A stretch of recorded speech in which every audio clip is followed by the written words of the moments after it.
Hello and welcome back to the Angerati studio. We've had a bit of a lunch break here and we are broadcasting from European Utility Week. I have the pleasure of being joined by Dr. Howard Porter, who's the International Alliances Director for ESMIG, but has two hats, also the CEO of BEMA. Howard, thank you for making the time to be here and welcome to the studio. We were talking a little bit off air about what some of the key themes are around the event and where the industry really needs to focus. And what seems to come up as a recurring piece is this element about interacting or engaging with the consumer. And you've got some experience of the UK market. So what's happening in that space? I think it's a very fair point, and I think it's just a recognition looking backwards. The technology has been developing over many years, and that technology has primarily been focused by technical people, because that's the way it starts off. But I think we can see in the last 2 or 3 years, there's been a growing awareness that in order that consumers accept this technology in their homes, and that ultimately they have to accept it being in their homes, and then affecting the way they live their lives is a very, very big change. And therefore I think that's really come out in the last couple of years. And certainly what I presented this morning, and with my ESMIG hat on, what we presented was the results of a second project we've looked at. We engaged a set of consultants to look at the worldwide evidence into 9 pilots as to what the utility did, which then engaged the consumer and asked the consultant to come up with the philosophy, the step-by-step philosophy that is required for a utility to actually engage the consumer, assuming you're going to have a smart metering infrastructure and various means of displaying information to consumers. So this is in-home displays that will then hopefully affect behavior, because there seems to be this.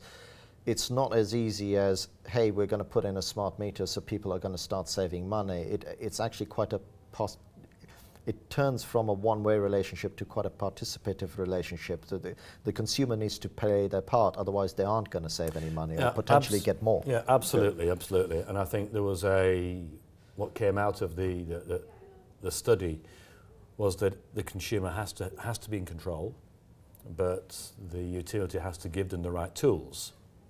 And I think there was one quote, I think from a Danish situation, which was, that the more information the consumer gives the utility, the more the utility can help, and therefore the more benefit the consumer can have. Now, the trick is, how do you set that up? How do you get that trust between the consumer and the utility?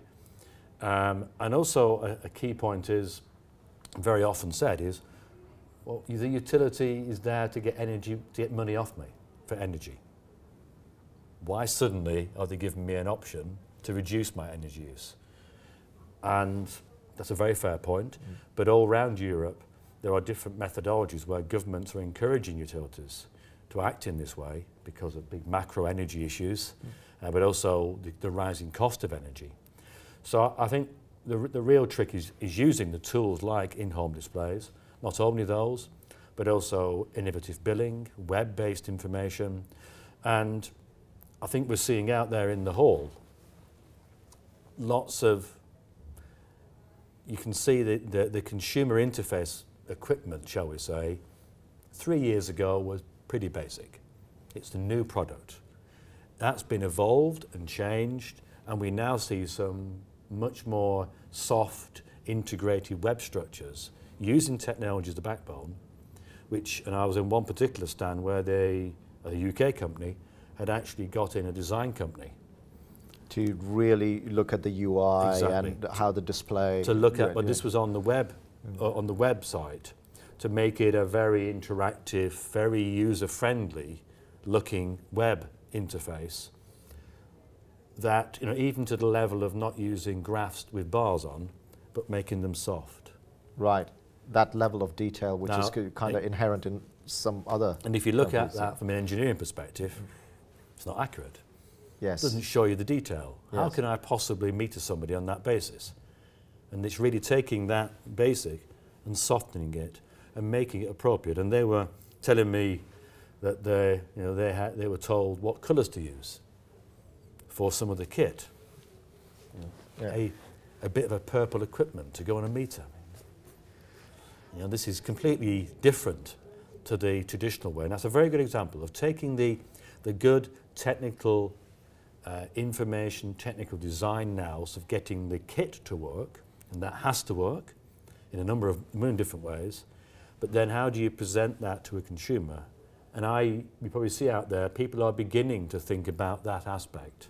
Yes. And certainly from the research from around the world, it is about the utility changing the way they do it, communicating, educating the consumer, slowly introducing the consumer to this technology. But then when that sort of happens, and you were saying that the UK is pretty advanced on those side of things. I think that having to do that is almost a recognized theme. We see it in the conference program as well.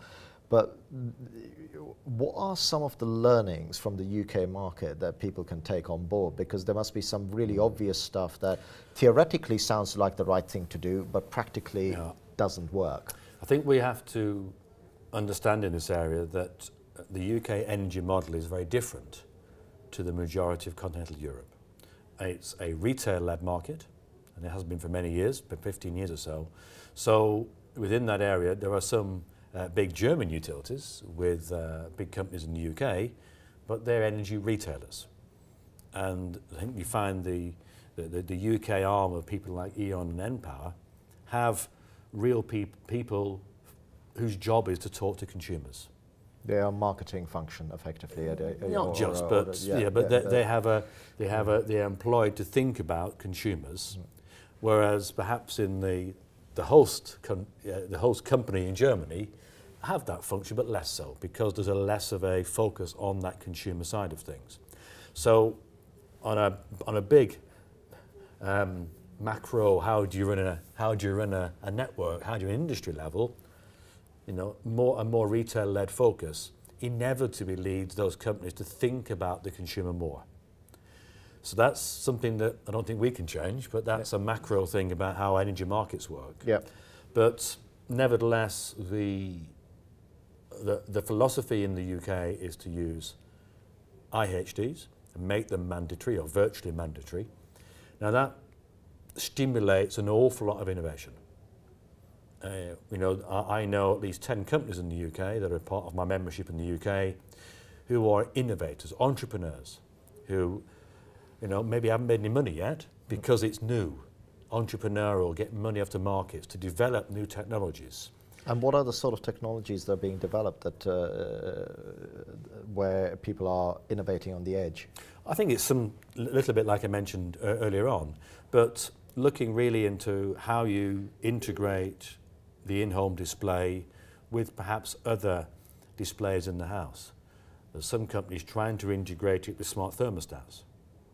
Right. And then integrating the smart thermostat with existing industries doing heating controls. And similarly, providing interfaces with white goods, so that white goods can be controlled in an intelligent manner. So we're getting getting to the point where,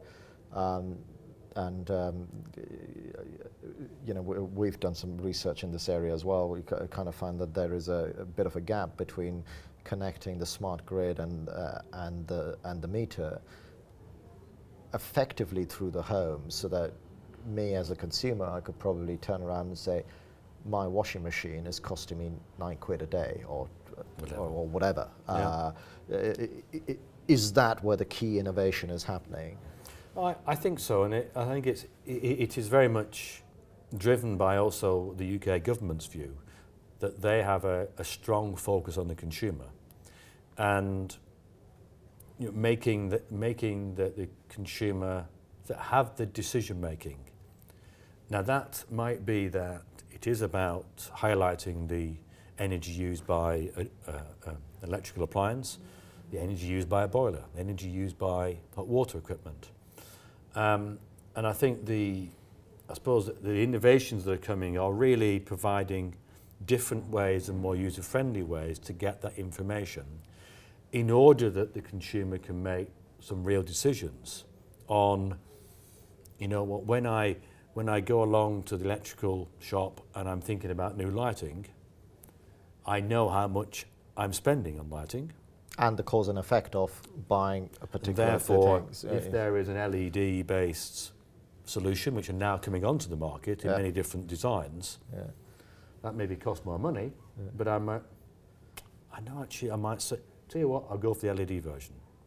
And I think that's something that is not well understood in terms of the extent to which providing information the right way, making the consumers aware of the energy use, how does that affect their purchasing decisions down the road? So it's not just about behavior, but it's also about purchasing decisions. I think so. The behavior is the initial thing that I think happens because you're aware of what you do. And not everybody will do it, but most people, once they're aware and you can save £10 a week, you're probably going to do it. Yeah. But then it's also once one is aware, and again, I know the UK market best rather than other markets, there are other initiatives coming through called the Green Deal in the UK and other methodologies elsewhere, which are then incentivizing consumers to invest or providing incentives for them to invest in energy efficiency. Now, the holy grail of this is that you've got a smart metering system, which is informing consumers about the costs, the opportunities that they can invest in, and then there is a financing mechanism through a different medium, which allows them to invest in that new technology. So they can become active participants in the... Absolutely. Whereas at the moment, there is some doubt with whether or not the take-up for these measures will be as high as required, because largely consumers don't have the understanding of exactly what I'm using, how much it's costing me. They just see an estimated read every month. That's gone up. Yes. But have no perception. Or actually not enough data to say, well, hang on a minute, if I don't know, did less of this, that's the cause and effect, and that's the sort of information that needs to be fed down the pipe. We're coming to the end of the time that we've got here, but before we go, I'd like to ask you one question. If you were taking anything away from this event, where there's loads of industry experts out there, what's the one thing that kind of excites you about what's going on out there, or is this just a progression? Every year builds on the next one, and there's the standout thing. I think it's probably the latter more than anything. I think there is a gradual move towards things.